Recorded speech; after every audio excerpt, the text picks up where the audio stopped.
आज हम एक बहुत ही कह सकते हैं जादुई सफर पर चलेंगे। हमारे अध्याय का नाम है जल की विविध अवस्थाओं की यात्रा, मतलब journey of the various states of water. तो इस सफर में हम क्या क्या देखने वाले हैं? भाई, हम जानेंगे कि पानी आखिर है क्या, इसके कौन कौन से रूप होते हैं, और हाँ, ये एक रूप से दूसरे में बदलते कैसे हैं। फिर हम बात करेंगे जल चक्र की, और आखिर में जो भी हमने सीखा है ना, उसे फटाफट दोहरा लेंगे। तो फिर तैयार हैं? चलिए शुरू करते हैं। अच्छा, एक बात बताइए, बर्फ, पानी और भाप, ये तीनों तो हम सबने देखे हैं, है ना? पर कभी सोचा है कि इन तीनों का आपस में क्या कनेक्शन है, क्या रिश्ता है इनके बीच?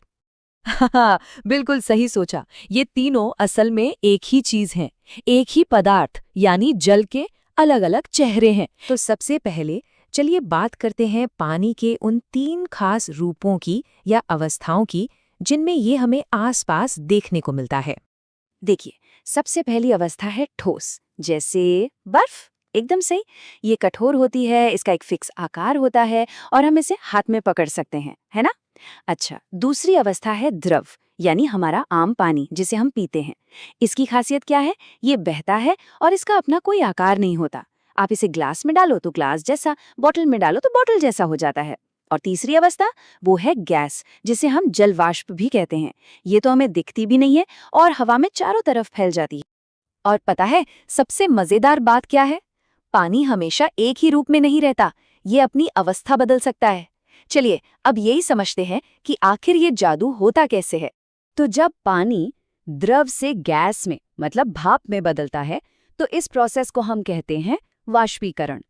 अरे हाँ, इसी वजह से तो गीले कपड़े सूख जाते हैं और बारिश के बाद जो जमीन पर पानी भरा होता है वो भी गायब हो जाता है। और एक बहुत जरूरी बात, ये प्रोसेस हर तापमान पर धीरे धीरे होता रहता है। अब वाष्पीकरण का ठीक उल्टा सोचिए, उसे कहते हैं संघनन। इसमें क्या होता है, जो भाप है यानी गैस, वो ठंडी होकर वापस पानी की बूंदें बन जाती हैं। इसका सबसे बढ़िया एग्जाम्पल, जब हम फ्रिज से कोई ठंडी बोतल निकालते हैं तो उसके बाहर पानी की बूंदें आ जाती है ना, बस वही तो है संघनन।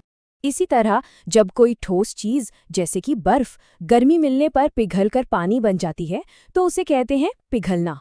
और इसका उल्टा, जब हम पानी को खूब ठंडा करते हैं और वो जमकर बर्फ बन जाता है तो उसे कहते हैं जमना। ये दोनों भी एक दूसरे के एकदम ऑपोजिट हैं। अच्छा, ये जो वाष्पीकरण है ना, इसकी स्पीड कुछ चीजों पर डिपेंड करती है, जैसे तापमान।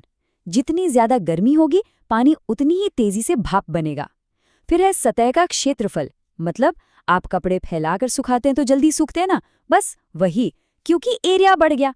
तेज हवा चलने पर भी पानी जल्दी उड़ता है। और अगर हवा में पहले से नमी यानी आर्द्रता कम हो, तब तो वाष्पीकरण और भी तेज होता है। अब एक बहुत ही कमाल की बात, जब भी कोई लिक्विड, कोई द्रव वाष्पित होता है ना, तो वो अपने आसपास की जगह से गर्मी खींच लेता है। और जब किसी जगह से गर्मी निकल जाएगी तो वो जगह कैसी हो जाएगी? ठंडी। बिल्कुल सही। और इसी वजह से गर्मियों में मिट्टी के घड़े यानी मटके का पानी ठंडा रहता है। पता है क्यों? क्योंकि मटके के छोटे छोटे छेदों से पानी बाहर आता है और उड़ता रहता है और अंदर के पानी को ठंडा कर देता है। ठीक ऐसे ही जब हमें पसीना आता है और वो सूखता है तो ठंडक लगती है, या हाथ पर सैनिटाइजर लगाओ, ठंडा ठंडा लगता है ना। ये सब वाष्पीकरण से होने वाली ठंडक के ही उदाहरण हैं। चलिए अब एक बहुत ही जरूरी और बड़ी प्रक्रिया को समझते हैं, जल चक्र। ये समझिए कि ये पृथ्वी पर पानी का एक ऐसा चक्कर है जो कभी खत्म नहीं होता और इसी के वजह से हमें हमेशा पानी मिलता रहता है। तो इस चक्र की कहानी शुरू होती है वाष्पीकरण से। सूरज की गर्मी समुद्र, नदी, तालाबों के पानी को भाप बनाकर ऊपर आसमान की तरफ भेजती है।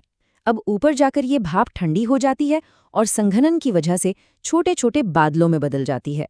फिर जब इन बादलों में पानी की बूंदें बहुत भारी हो जाती हैं तो वो बारिश, बर्फ या ओले बनकर नीचे जमीन पर आ जाती हैं।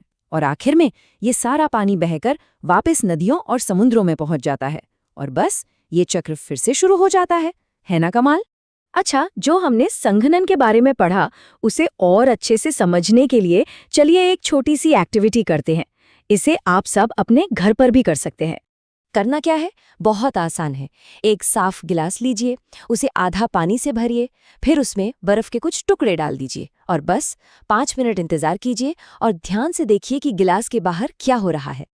तो क्या देखा? आप देखेंगे कि ग्लास के बाहर पानी की छोटी छोटी बूंदें जमा हो गई हैं। अब सबसे बड़ा सवाल, ये बूंदें आई कहाँ से? क्या ग्लास के अंदर से बाहर आ गईं? नहीं, ये बूंदें हमारे चारों तरफ की हवा में जो जलवाष्प है ना, वो ग्लास की ठंडी सतह से टकराकर वापस पानी बन गई हैं। यही है संघनन का जादू। वाह, क्या बात है! अब तक हमने कितनी सारी चीजें सीख ली। तो चलिए एक बार फटाफट से सबसे जरूरी बातों को दोहरा लेते हैं ताकि वो हमें हमेशा के लिए याद हो जाएं। तो क्या क्या याद रखना है? पहली बात, जल की 3 अवस्थाएं हैं, ठोस, द्रव और गैस। दूसरी, द्रव से गैस बनना है, वाष्पीकरण। तीसरी, गैस से वापस द्रव बनना है, संघनन। चौथी, ठोस से द्रव बनना, पिघलना। और पांचवी, द्रव से ठोस बनना, जमना। और सबसे जरूरी, जल चक्र पृथ्वी पर पानी का बैलेंस बनाए रखता है। तो इस पूरे अध्याय का सार क्या है? पहली चीज, पानी हमें प्रकृति में 3 रूपों में मिलता है। दूसरी, गर्म या ठंडा करने पर पानी अपना रूप बदल लेता है। तीसरी, वाष्पीकरण, संघनन, पिघलना और जमना, ये रूप बदलने के 4 मेन प्रोसेस हैं। और चौथी और सबसे अहम बात, हमें जो बारिश मिलती है वो इसी शानदार जल चक्र की वजह से मिलती है। और अब आखिर में एक बहुत जरूरी सवाल आप सबके लिए। हमने ये तो जान लिया कि पानी कितना जरूरी है, लेकिन क्या आप जानते हैं कि हमारी पृथ्वी पर पीने लायक साफ पानी बहुत ही कम है? तो हमें ये सोचना होगा कि हम सब मिलकर इस कीमती खजाने को कैसे बचा सकते हैं, इसे समझदारी से कैसे इस्तेमाल कर सकते हैं। इस पर जरूर सोचिए।